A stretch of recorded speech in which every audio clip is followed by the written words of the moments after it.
Olá, sejam muito bem-vindos à nossa quarta aula do minicurso de processamento de imagens no domínio de Fourier. Nas aulas passadas, a gente viu séries e transformada de Fourier, que é um jeito de representar, você pode pensar como jeitos de representar funções. Se uma função é periódica, ela pode ser escrita como uma série de Fourier, e que tem uma quantidade enumerável de termos, você escreve ela como uma soma enumerável de funções com frequências aumentando cada vez mais. E se ela não for periódica, mas satisfizer certas condições, ela também pode ser escrita como uma integral, que escreve a função como combinação também de funções periódicas, mas agora essa quantidade de funções periódicas é uma quantidade infinita. Você escreve a função como uma infinita e não enumerável. E os coeficientes que vão escrever essa função como combinação de funções periódicas são a transformada de Fourier. Isso a gente viu nas aulas passadas. E então a transformada de Fourier ela é uma operação que pega uma função e leva em outra função. Essa função vão ser os coeficientes que reconstroem a função dada originalmente. Mas, então, tem essa interpretação de escrever uma função como combinação de funções periódicas, mas você pode pensar também que é simplesmente uma operação. Você pega uma função, no domínio normalmente do tempo ou do espaço, que dependa de t ou de x, e aí você escreve ela no domínio de frequências, também chamado como domínio de Fourier, em função de ômega, que são as frequências que compõem aquela função. E aí a gente viu o conceito de convolução. É uma operação entre funções, você pega duas funções e faz a convolução entre elas, isso retorna uma outra função. A relação da convolução com a transformada de Fourier é que no domínio de frequências, uma convolução vira um produto. Então a transformada de Fourier da convolução no tempo, por exemplo, é igual à multiplicação das duas funções no domínio de frequências, das transformadas de Fourier das duas funções no domínio de frequências. E transformada de Fourier e convolução são especialmente importantes na aula de hoje, que a gente vai relacionar a convolução com amostragem e reconstrução, que são operações fundamentais em imagens, e depois a gente vai ver o teorema de Shannon, que envolve todas essas coisas. Para a gente começar a falar de amostragem, a gente vai definir aqui uma função que a gente já está familiar, que é a função box, mas nesse contexto aqui a gente vai chamar ela de função pulso, porque ela cada vez é para relacionar com um impulso que vai vir no próximo slide. É melhor deixar o slide passar, mas por enquanto a função pulso índice A, ela é 1 se módulo de t for menor ou igual que A e 0 se módulo de t for maior que A. Então o suporte dela, onde ela não é 0, é sempre o A é o que vai definir, vai de menos A a A, de menos A a A ela vai valer 1, e para valores menores que menos A e maiores do que A, ela vale 0. Então essa convenção, normalmente quando eu não faço o restante do gráfico, quer dizer que nos pontos onde não está aparecendo o valor, ela é 0. Tá? Então para frente de A é 0, para trás de menos A é 0 também, de acordo com essa definição. E a função pulso, ela vai servir para definir o impulso, que é o famoso, para quem conhece processamento de sinais, processamento de imagens, o delta de Dirac. O delta de Dirac ele é definido da seguinte maneira: ele é um limite de sequências, limite de uma sequência de funções, e aqui estão os primeiros 3 termos dessa sequência de funções. Então, para cada n, você vai ter o termo sendo n sobre 2 vezes a função pulso, 1 sobre n de t. Então, vamos ver o primeiro valor, a primeira função dessa sequência de funções. Ela é essa função vermelha no gráfico, e ela vai ser P11. O que é P1? É P1, certo? E P1 é a função que vale 1 de menos 1 a 1. Tá? Então, de menos 1 a 1, ela valeria 1, mas tem esse n sobre 2 na frente aqui, que vai multiplicar, então vai virar meio. Então, de menos 1 a 1, ela vale meio, e fora ela vale 0. Então, sem considerar o limite, o primeiro termo dessa sequência de funções é essa função vermelha. O segundo termo ele vai ser p meio, ou seja, vai ser diferente de zero de menos meio a meio, essa função azul, e vai ser modulado por 2 meios, que é 1. Então ela vai valer 1 de menos meio a meio e 0 fora. A próxima função, o verde está um verde um pouquinho diferente aqui, mas esse é para ser essa função aqui em verde no gráfico, é p1 terço, né, p1 sobre n, então ela vai ser diferente de 0 de menos 1 terço a 1 terço, e vai ser multiplicada pelo valor n sobre 2 para n igual a 3, 3 meios. Então, o que é essa sequência de funções aqui? Se a gente colocasse mais funções dessa sequência, a gente vê que cada vez elas estão ficando com um suporte menor, certo? Aqui o suporte é de menos 1 a 1, suporte é o intervalo onde ela é diferente de zero. Aqui está indo de menos meio a meio, a função azul, a função verde está indo de menos 1 terço a 1 terço, uma próxima função iria de menos 1 quarto a 1 quarto, depois de menos 1 quinto a 1 quinto. Então o que está acontecendo? Ela está ficando cada vez mais estreita essa função, como a gente vê aqui. A verde é mais estreita que a azul, que é mais estreita que a vermelha. Só que, por outro lado, ela está ficando cada vez mais alta. Então por que está ficando mais alta? Porque a gente vai querer que ela sempre tenha área 1, pelo que a gente... por propriedades que são importantes para a função delta de Dirac. Então, para ela ter área 1, se a primeira está definida de menos 1 a 1,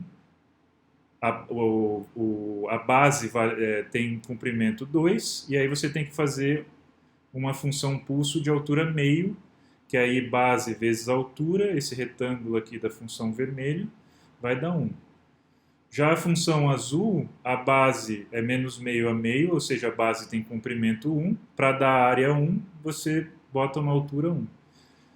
Então, a ideia é sempre ter área 1. Se eu estou estreitando o meu intervalo, o suporte da função, o comprimento aqui da base, eu tenho que fazer ela ficar cada vez mais alta, certo? Qual que é o comprimento dessa base aqui?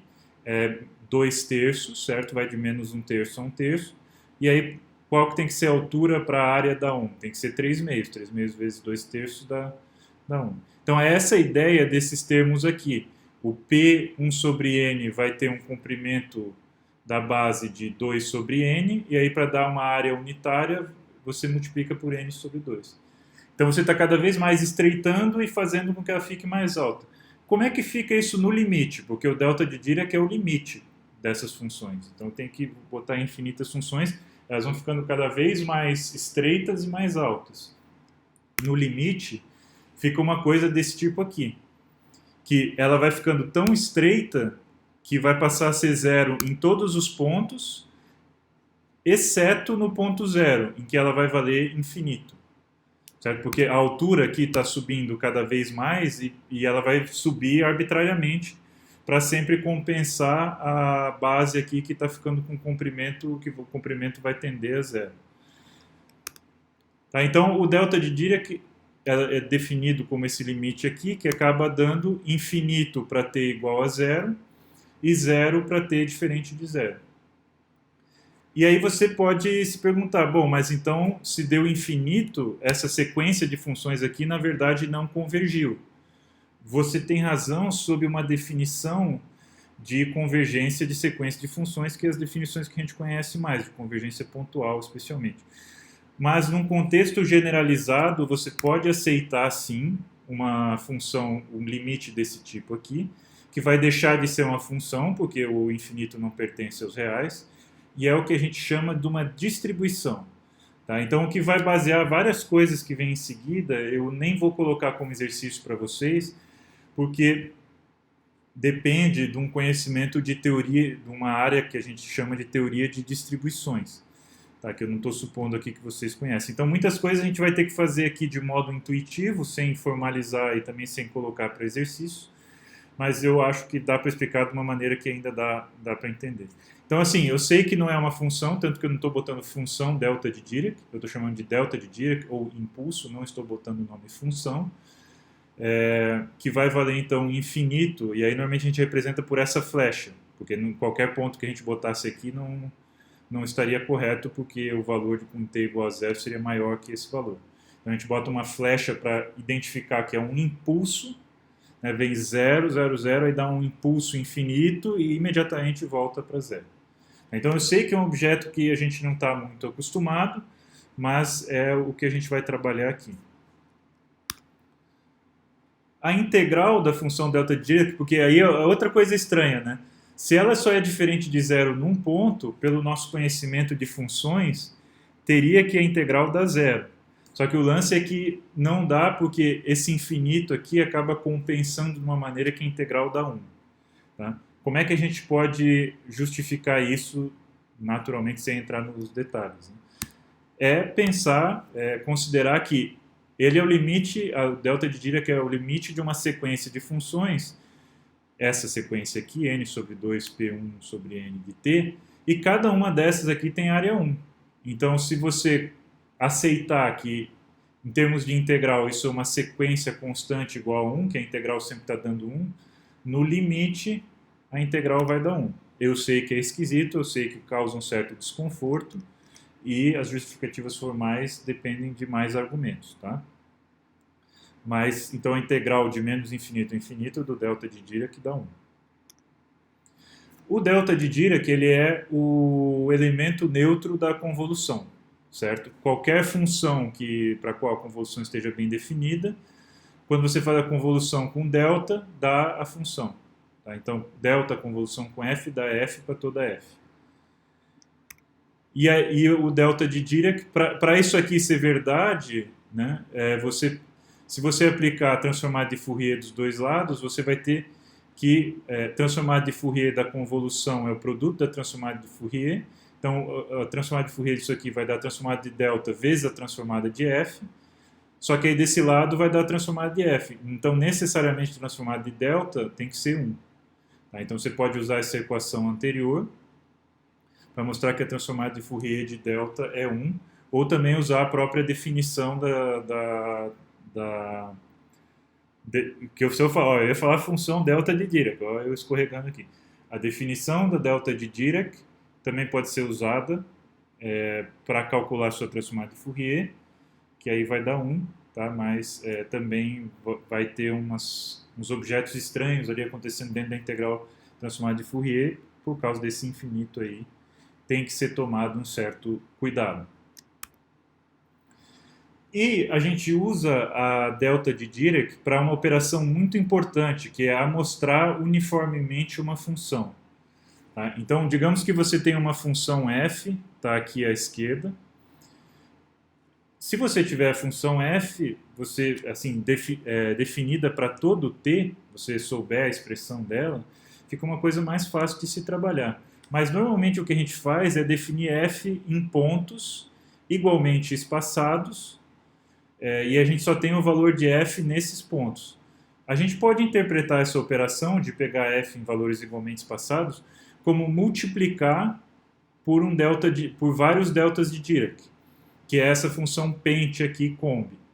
Tá? Então, se você multiplica por esses vários deltas de Dirac, espaçados de ΔT em ΔT, você vai ter uma função amostrada de ΔT em ΔT. O valor em cima dessas flechinhas vai ser o valor da função amostrada. Tá? Então ainda está mostrando a função aqui, mas o que você tem é só essas alturas das flechas aqui. E aí a definição dessa função pente é simplesmente, né, o delta de Dirac, que era uma flecha só, agora você vai ter uma flecha a cada ΔT. Então vai ser a soma de delta definido em x menos k ΔT. Tá? Um delta desse sozinho em x menos k ΔT é exatamente o delta de Dirac localizado em k vezes ΔT em vez de zero. Você faz uma translação do delta de Dirac. Tá? Aí você soma todas essas translações, vai dar um monte de cópiazinhas, que são as cópias posicionadas em k ΔT, em que k é um número inteiro. Então é 0, digamos 0, ΔT, 2 ΔT, 3 ΔT, 4 ΔT, e assim por diante. Tá? Então, por que a gente faz isso? Porque normalmente a gente não tem a informação da expressão certinha da f. Né? A gente, por exemplo, quando tira uma fotografia, a gente tem o valor da função de imagem em cada pixel, que é um valor constante. Então é como se você pegasse, você pega pontos no centro do pixel e é só nesses pontos que você tem o valor de cor. E a partir daí você faz uma imagem contínua fazendo um quadradinho daquela cor. Tá? Mas o teu sensor da câmera, quando você tirou a foto, só pegou nesses em pontos igualmente espaçados, que é uma coisa desse tipo aqui, só que bidimensional. Tá? E a maioria dos dados que a gente tem, por exemplo, temperatura. A gente não tem a temperatura para todo o tempo, por exemplo, temperatura numa certa cidade, Florianópolis. A gente não tem para todo instante, todo milésimo, trilionésimo segundo. A gente tem, sei lá, de minuto em minuto. Então está aí uma discretização da função de temperatura. Então, a gente em cálculo muitas vezes trabalha, essa função aqui é seno de x mais 2 cosseno de x e tal. A gente trabalha com uma expressão fechada, mas na prática, salvo em casos muito específicos, o que a gente tem é a função amostrada. Tá? É o valor da função em pontos igualmente espaçados. E aí, matematicamente, é a multiplicação por essa função pente. Você multiplica por vários deltas de Dirac. E aí algumas propriedades sobre essa função pente, que aí vai ficar um pouco difícil de demonstrar, eu vou só falar, que a transformada de Fourier, quando você aplica a transformada de Fourier nessa função pente, dá outro pente, dá vários deltas aqui, só que com o espaçamento sendo recíproco. Então, se aqui tem um espaço de ΔT entre as duas flechas, no domínio de Fourier vai ter um espaço de 1 sobre ΔT.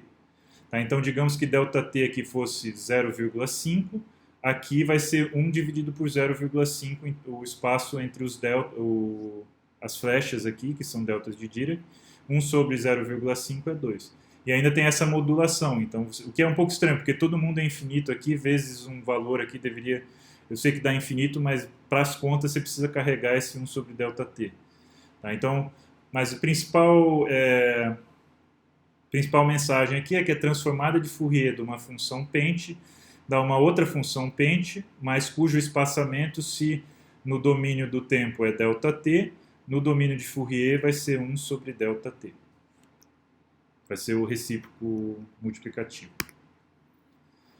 Outra propriedade importante que a gente vai usar também é que fazer convolução, agora sem olhar o domínio de Fourier, tá? No domínio de x ou domínio de t, sem ômega na jogada aqui. Pegar uma função e fazer uma convolução com um pente vai dar exatamente várias cópias da função somadas. Tá? Então, digamos que essa aqui é a função f, e ela tem um decaimento para zero aqui, a gente não está vendo, mas ela vai e cai para zero aqui, não sobe de novo. Se você faz a convolução com o pente, essa convolução ela vai produzir várias cópias. Tá? Então, cada f de x mais k ΔT é uma translação da função f para a posição k ΔT, para k inteiro. Né? E aí, depois, você pega todas essas cópias e ainda soma. Aí vai dar essa função que está aqui por cima. Tá? Então, quando você faz a convolução com a função pente, isso resulta em várias cópias da função f, que depois ainda você soma essas cópias aqui. Tá? E aí vai dar essa função aqui por cima. E uma pergunta fundamental em teoria de processamento de imagens, processamento de sinais de maneira geral, que a gente vai ter uma resposta parcial usando tudo que foi definido, função pente, amostragem, é a seguinte: em que circunstâncias a gente pode recuperar exatamente f de t apenas a partir de f amostrado? Tá? Então, aqui está uma função f do lado esquerdo, tá? Que é uma função teórica. Lembra, eu normalmente não tenho acesso a ela. Tá? E aí eu multiplico por um pente, então teria várias flechinhas aqui, que aqui eu estou representando sem a flecha, mas é a operação de amostragem por função pente, e eu tenho esses valores nesses pontinhos aqui, que seriam as alturas das flechas que a gente viu nos slides passados. E aí está pontilhado a f original, que nesse segundo momento, no momento da direita aqui, eu não tenho. Tá? Por quê? Porque se eu tivesse a representação à esquerda, para que eu vou querer recuperar f se eu já tenho ela, se eu nunca perdi ela? Então a situação real que a gente trabalha é que o dado ele já vem só os valores da função nesses pontos.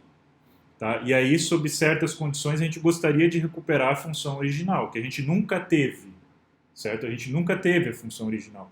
A gente já recebeu direto o dado amostrado.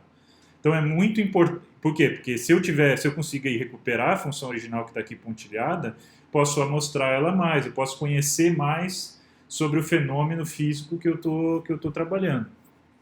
Né? Quanto mais informação, por exemplo, f de x para todo x, em vez de apenas para os pontos da amostragem, mais coisas eu consigo fazer com essa informação.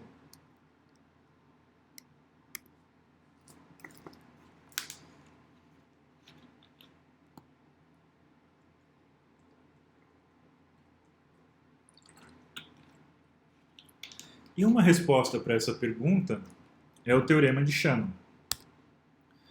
Então, quando é que eu consigo, a partir desses pontos, recuperar f? Numa situação das hipóteses do teorema de Shannon, que é a seguinte. Se você tem f, uma função de R em C ou de R em R, de banda limitada, o que é de banda limitada? É que a transformada de Fourier, a gente já viu isso em aula passada, né? Transformada de Fourier da função f é zero para todo ômega maior que um certo ômega maiúsculo. Então, a partir de ômega e para trás de menos ômega, a transformada de Fourier dá zero. Tá? Então, a gente diz que ela só é diferente de zero de menos ômega a ômega. Ou seja, para módulo de ômega menor que ômega. Então, a gente diz que ela é de banda limitada. Nesse caso, então f pode ser reconstruída exatamente a partir de amostras com espaçamento ΔT, situação do slide passado, a partir só desses pontinhos, que são os f de k ΔT, que é mostrar f de ΔT em ΔT. Pode ser reconstruída exatamente a partir de amostras com espaçamento ΔT, se ΔT for menor que 1 sobre 2 ômega. Tá? E neste caso, a gente tem que a função f é exatamente igual, não é uma aproximação, a essa reconstrução aqui. Você usa os valores amostrados e multiplica por essas funções sinc, que são funções que elas variam de ΔT para ΔT, tá? Então são várias cópias, na verdade, da função sinc. Então vamos tentar entender melhor a hipótese. E aí depois eu vou dar uma ideia da prova, não vou escrever toda a prova aqui, mas a ideia que já vai dar para entender como é que funciona. Tá? Então o que a hipótese quer dizer? A hipótese é que eu tenho uma função f, aqui eu estou botando de R em R, mas pode ser de R em C, e ela é de banda limitada. Então o que eu estava tentando falar com palavras antes está aqui o desenho. Ela ser de banda limitada é que a transformada de Fourier dela pode dar diferente de zero de menos ômega a ômega, e quando for maior, o ômega minúsculo for maior que o ômega maiúsculo, então de ômega maiúsculo para frente, de menos ômega maiúsculo para trás, a transformada de Fourier dá zero. Tá? Então essa aqui é tudo artificial, tá? Esse desenho não tem... a transformada de Fourier dessa f não é essa f chapéu, isso é só uma ilustração, tá? Eu inventei essa f aqui num desenho. Tá? Mas numa situação dessa, é só uma ilustração. Tá? Mas apesar de que essa função f, ela não tem frequências muito altas, certo? Porque ela varia pouco. Então ela pode sim ser uma função de banda limitada. Tá? Mas isso aqui é só uma ilustração. E aí o teorema fala, consigo reconstruir a partir de amostras com espaçamento ΔT. Então o que é pegar f e amostrar com amostras com espaçamento ΔT? É multiplicar pela função pente com espaçamento ΔT. Tá? Então, o que eu vou ter, normalmente na prática, não é a f que está pontilhada aqui por baixo e a f que a gente viu no slide passado. É só o valor desses pontos, em 0, ΔT, 2 ΔT, 3 ΔT, 4 ΔT e assim por diante. E isso a gente viu pode ser representado por multiplicar por uma função pente de espaçamento ΔT, né, por aquelas várias delta de Dirac, que aqui é a função de pente, e está aqui ela mostrada. Tá? Então não estou botando as flechinhas aqui, mas pode pensar que tem as flechinhas dos valores amostrados aqui. E aí, quando eu faço essa amostragem no domínio do tempo, o que fica transformado de Fourier disso aqui? Então, se eu olhar no espaço da frequência, porque eu comecei com f no espaço do tempo e f chapéu no espaço da frequência, multiplicar por um pente no espaço do tempo corresponde a fazer a convolução pela transformada de Fourier do pente na frequência. Só que a transformada de Fourier do pente é exatamente um outro pente com espaçamento recíproco. Tá? E fazer a convolução com um pente é fazer várias cópias desse espectro aqui centralizado, o espectro da função da transformada de Fourier da função original f chapéu. Então eu vou fazer cópias, porque vai em frequência. De novo.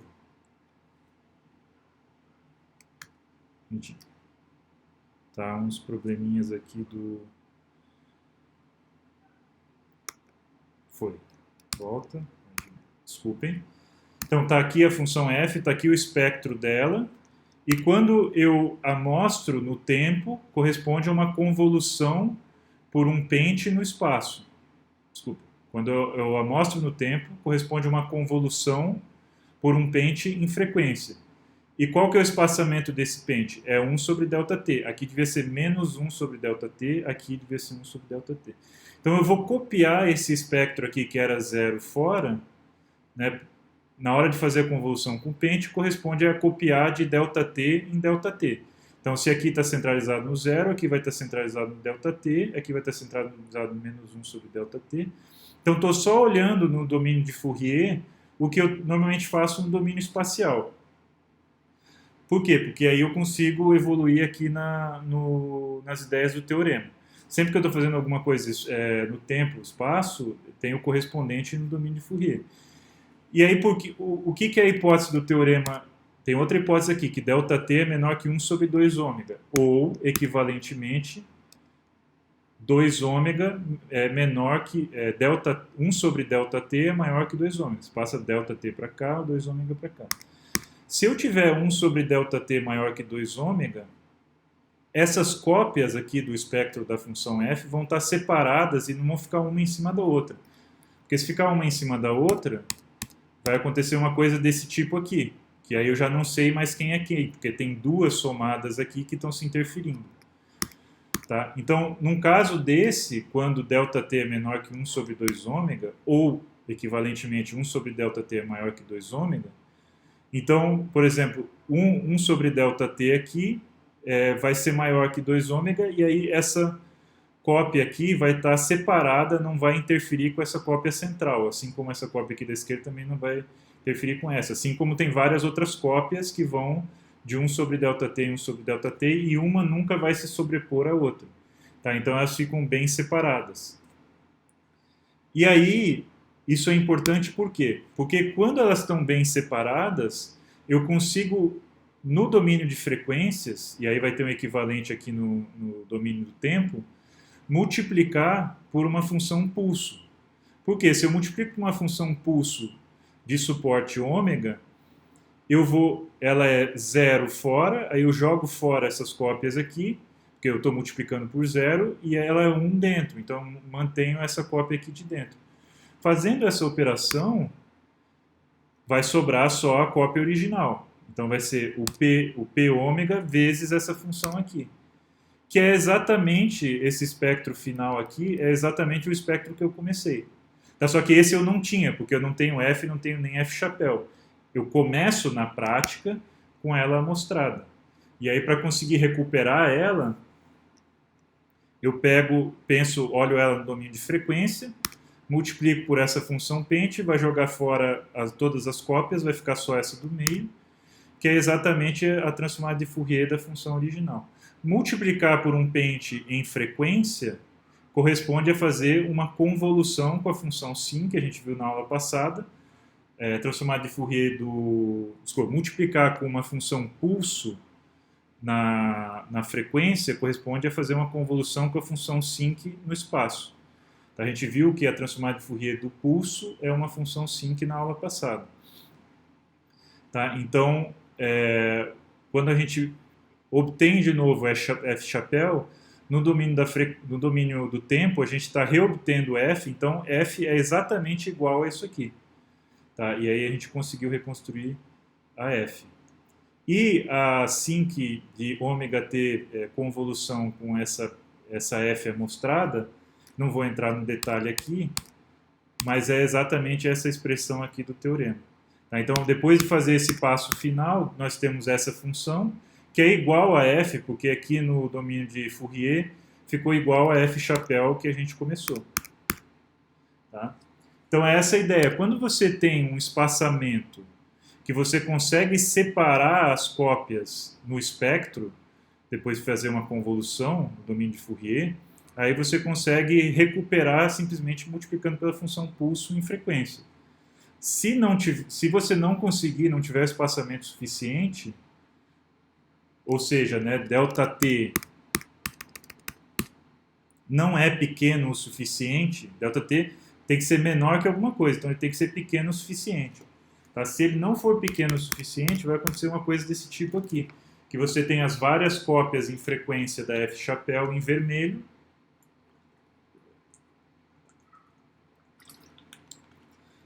mas elas se sobrepõem entre si, e aí a soma que está pontilhada aqui em azul tem pontos que aí tem cópias, tem mais de uma cópia do espectro que você não consegue separar.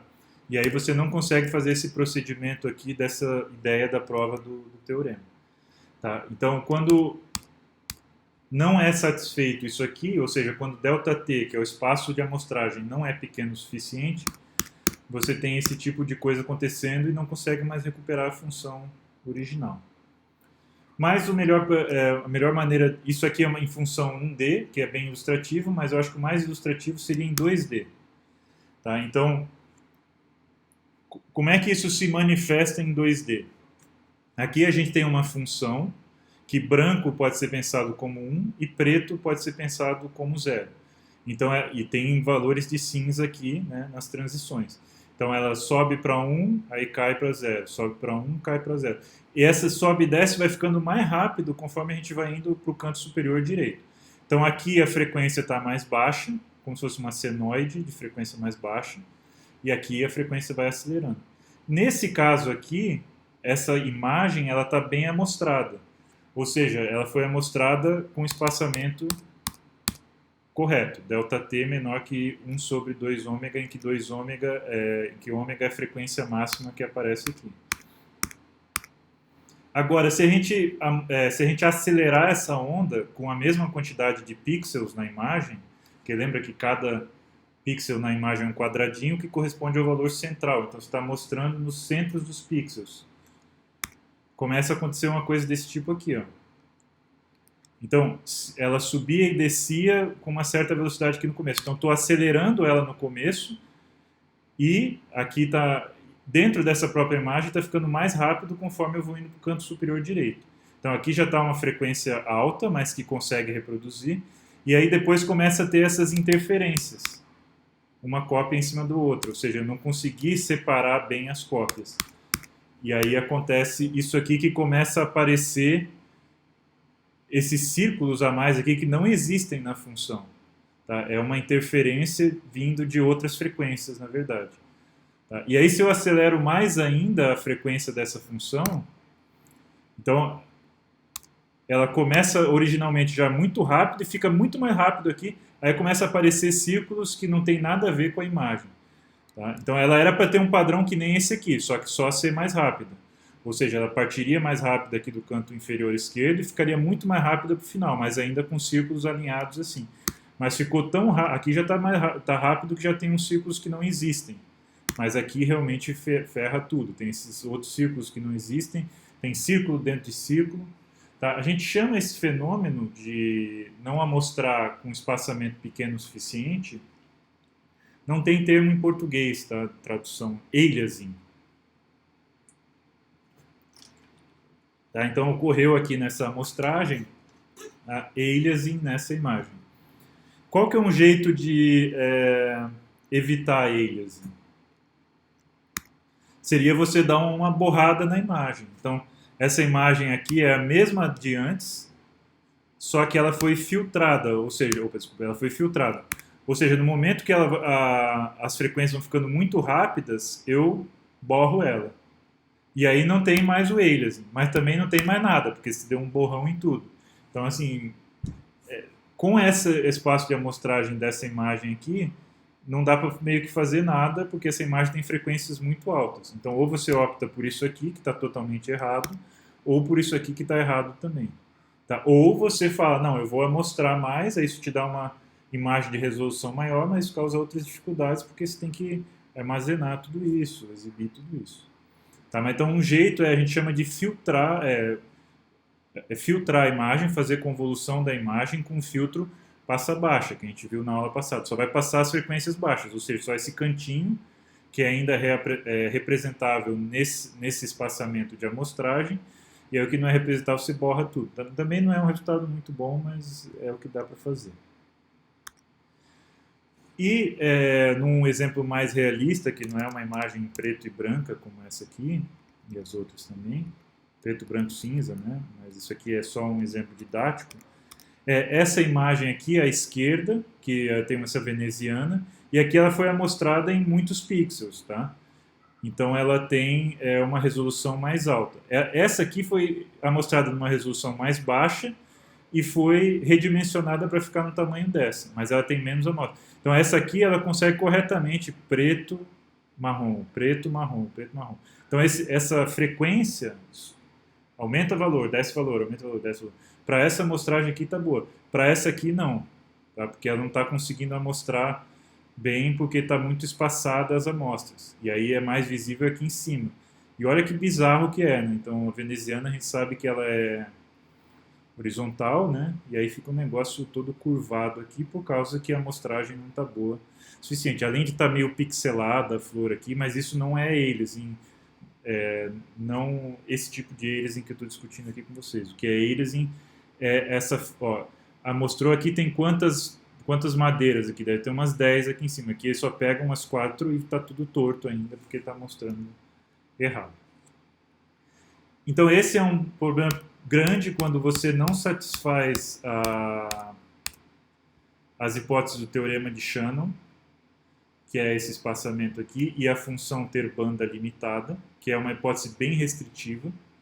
Tá? A maioria das imagens, a não ser que você seja uma imagem bem comportada como essa aqui, ou se você tira uma fotografia de uma parede branca, aí tem pouca variação, aí é tranquila de reconstruir. Mas ter banda limitada na prática não é muito o que acontece. Então isso aqui é um resultado teórico importante, tá? Mas na prática a gente precisa buscar outras alternativas, e essas outras alternativas a gente vai ver na próxima aula.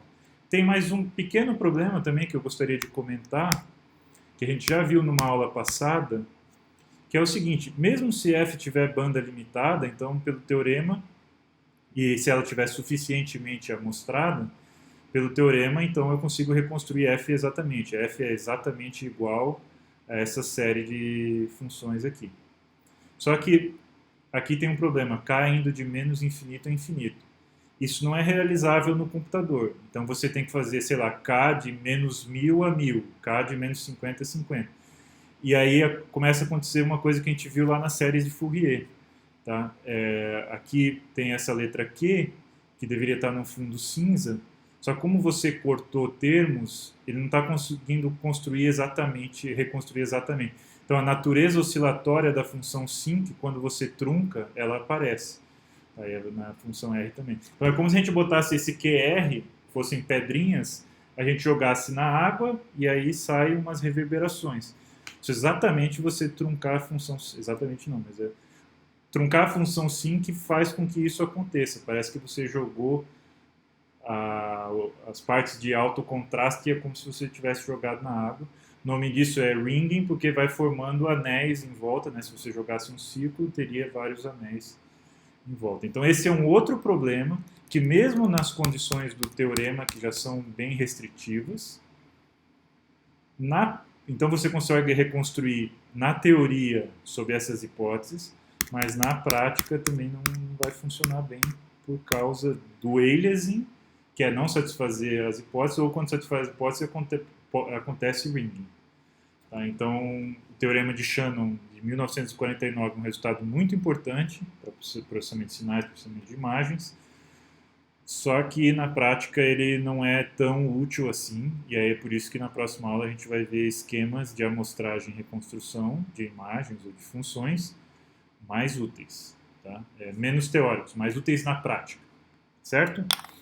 Então, obrigado pela atenção, até a próxima aula.